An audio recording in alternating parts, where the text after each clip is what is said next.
According to recent reports, Saudi Arabia's public investment fund attempted to buy Formula One for a stunning £16 billion, with FIA chief Ben Sulayem responding on social media.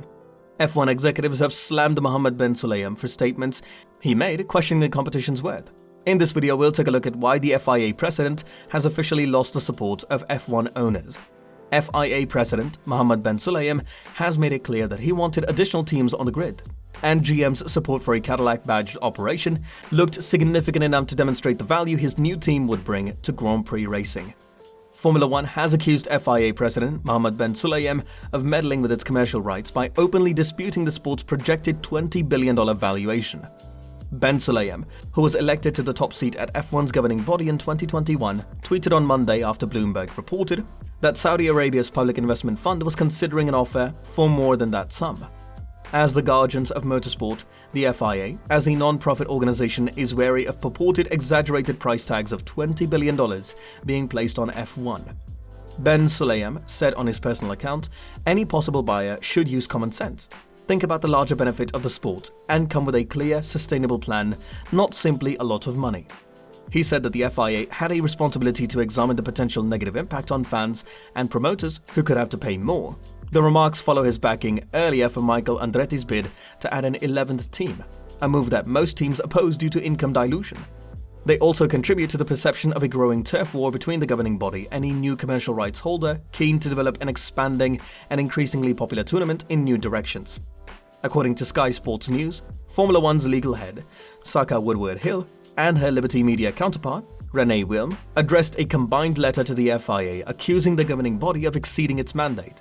The FIA ultimately controlled the championship rights, but signed them over to Bernie Ecclestone's Formula One management in a 100-year arrangement in 2001 as part of a commercial and regulatory separation.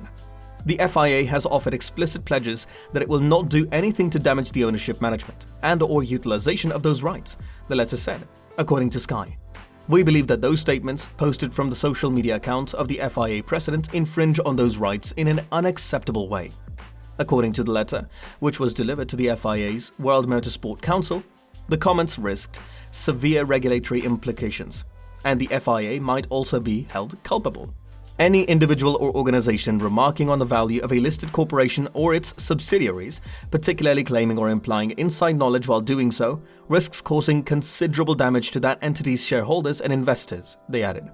Sources confirmed that the information was correct, and the teams received copies of the letter from F1 CEO Stefano Domenicali on Tuesday. Mohammed Ben Sulayem has expressed his intention to withdraw from direct engagement in Formula One.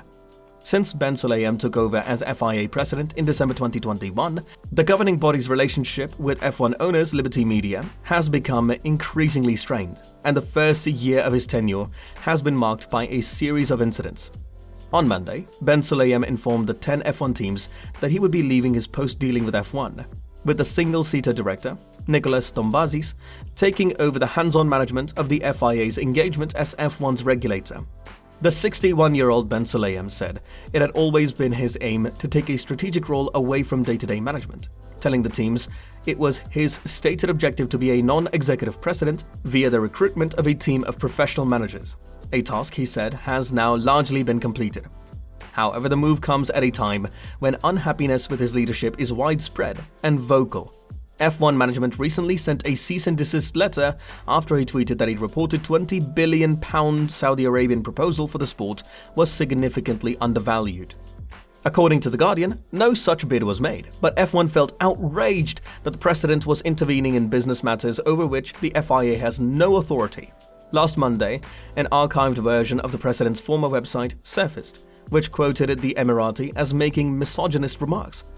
The FIA's recent prohibition on drivers making political statements during races, which was purportedly spearheaded by Ben Sulayem, has also been criticized by drivers, teams and F1, with the sport's CEO, Stefano Domenicali, declaring on Tuesday that he completely supports drivers' rights to express themselves.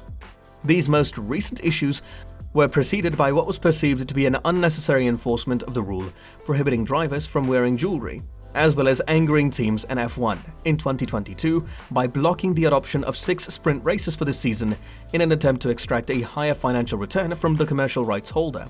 The FIA has stated that Sulayem's decision to step down was in keeping with his plans for the position, as evidenced by the nomination of Natalie Rincon as the next CEO. This approach was clearly laid out in the president's manifesto before he was elected, an FIA official stated. It committed the appointment of an FIA CEO to create an integrated and aligned operation, as well as to implement a revamped governance framework under a leadership team focused on transparency, democracy, and growth. These objectives, as well as the unveiling of the new single-seater department structure, have been planned from the commencement of this presidency. But if Andretti was anticipating that his latest efforts would be a game-changer in gaining his team an entry, he would soon discover that opinions of others had not been moved by much. Even before the embargo on the Andretti Cadillac plans was released, F1 issued a chilly response, emphasizing that the American team was not the only one trying to join, and that this was not just a problem for the FIA to deal with. Furthermore, when rival teams digested Andretti's plans over the next 2 days, they redoubled their opposition to F1 opening its arms and granting Andretti an automatic place on the grid. The expression of these thoughts, as well as FOM's public stance, drove FIA President Ben Sulayem to voice his amazement over the weekend regarding the public's hesitation to welcome the Andretti entry. It is unexpected that there has been some negative reaction to the Cadillac and Andretti news, he wrote. In recent years, the FIA has accepted participation from smaller, successful organizations. We should encourage prospective F1 entries from big manufacturers such as GM, as well as thoroughbred racers such as Andretti and others. Interest from teams from emerging markets diversifies and broadens F1's appeal. While Ben Sulayem is accurate in arguing that F1 should encourage manufacturers like GM and teams like Andretti, the situation is not as simple as that. There's a lot of smoke and mirrors, one team head, who did not want to be identified, told motorsport.com. Indeed, according to many individuals with inside knowledge of the issue and team dynamics, there are 3 linked factors driving F1's present stance. The primary motivator remains financial, as new teams must demonstrate that being on the grid brings them more value than the loss of current commercial rights income. Sulayem made it clear that the governing board of Formula 1 has a role in who owns the series' commercial rights. The FIA F1 civil war took another turn this week when Ben Sulayem expressed alarm about rumours that Saudi Arabia is interested in purchasing the sport for a whopping $20 billion. F1 reacted angrily, saying that its owners, Liberty Media, have the exclusive right to utilise the commercial rights. Ben Sulayem, on the other hand, is not backing down from his opinion that the FIA still has a role in the situation.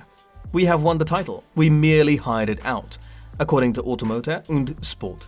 He said this at the Monte Carlo rally. So yet, there have just been rumours of a possible sale. However, the FIA should have a say and be allowed to provide advice. 2 decades ago, the FIA and former F1 boss, Bernie Ecclestone, agreed to a 100-year lease arrangement for a reported cost of $300 million, a figure much lower than the sport's current value.